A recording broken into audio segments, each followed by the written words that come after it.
Maybe they wanted her daughter dead. You need to leave! I shouldn't have said that. Welcome back, friends. Thank you for tuning in for another episode of Reddit Stories. I haven't been able to be creative enough to come up with a cute name for it, but that's what we're going. I can do like Reddit horror, but there's different genres that I do. Read it, Reddit. Read it, Reddit. Got it. No, it just... Be strong.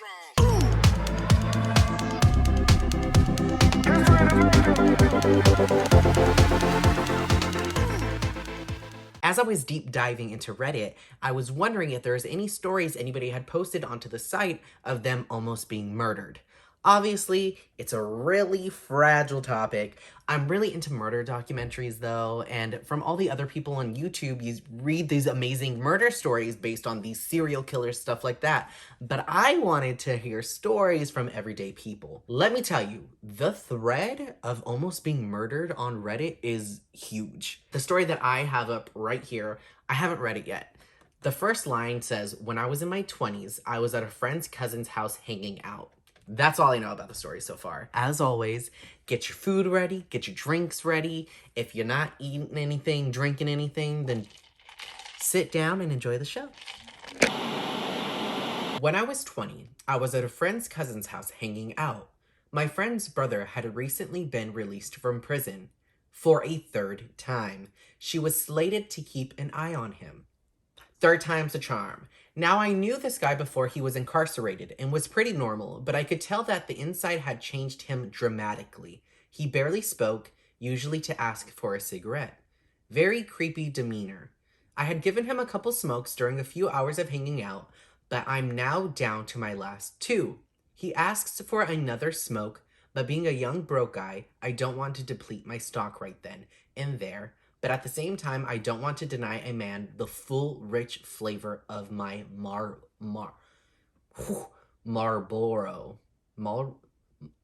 Wow, am I having a stroke? Okay, so we're a third way into the story so far. So we have this friend's brother who has been incarcerated 3 times already and just has a creepy demeanor. If anybody's getting me creepy vibes, I would probably do what this man does.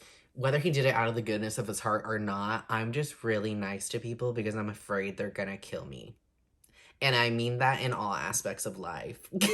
So I tell him I'm going to light one and I'll short him on it.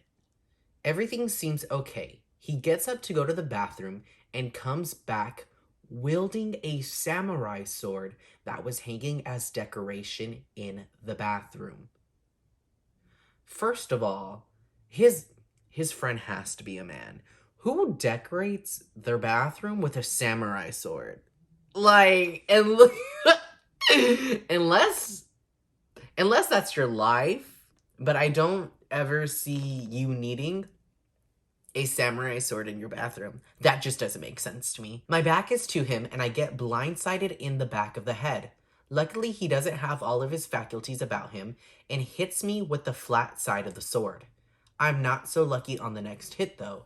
As I turn around, stunned, he slices me from the corner of my right eye halfway to my ear. Oh, hell no! The impact completely shattered my orbital bone.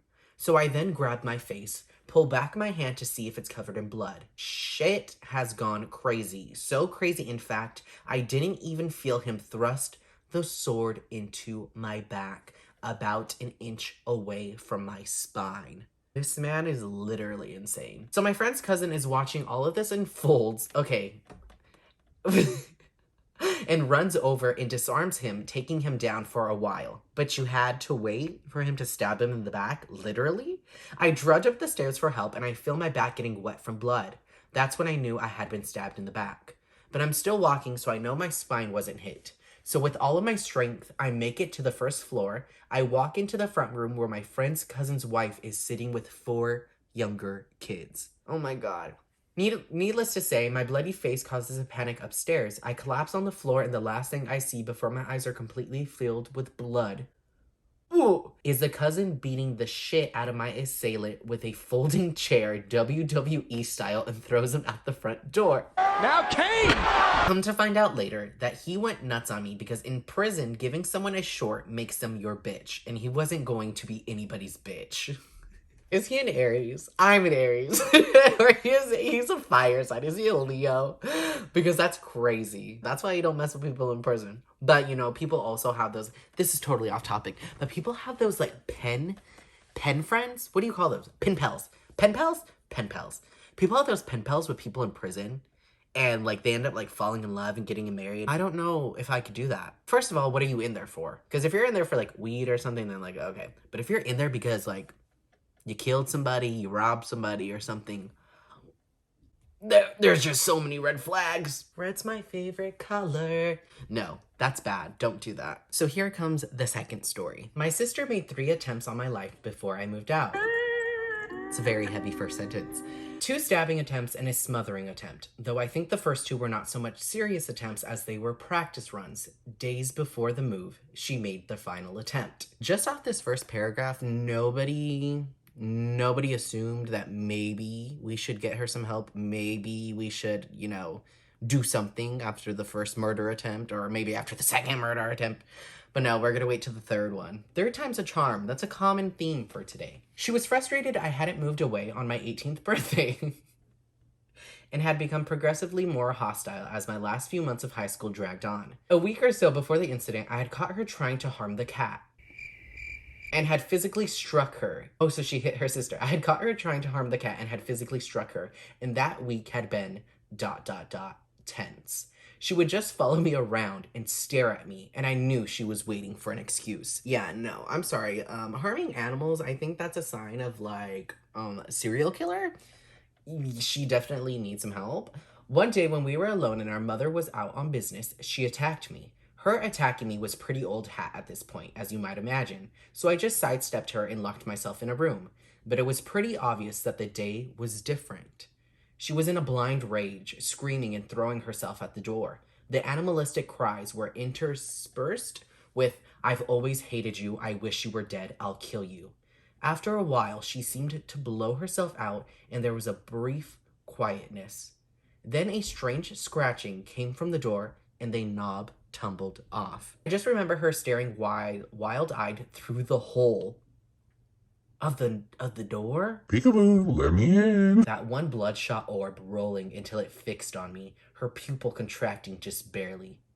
"I see you." She burst through the door with a foot-long screwdriver over her head, shrieking, foamy spit trailing from the corners of her mouth. I threw her to the ground and just started driving my knee into her face until she went limp. She didn't land a single hit, and I didn't stop until she was in a fetal position crying with a bloody nose. After I left, she had the nerve to call the police because she felt threatened. She's recently leveraged the pleasure of her presence in the family against 42 grand. I can't imagine anyone is sorry to see that go. On a lighter note, the excuse she had to try to use to stab me was a frozen waffle she didn't want me to eat. I call the whole thing the Lego my ego incident. This is the thing though, that why hasn't the family gotten this girl any help? It's beyond just like fighting with your sibling. She tried to kill you 3 times. Comment down below and let me know if you guys have ever fought with your sibling to the point of just like pure chaos. Like, what is the most outrageous story that you ever had with your sibling? I hope you guys really enjoyed this video. Make sure to tune in every week for a new video. Choose to be you because you are amazing. Have a good day, everybody.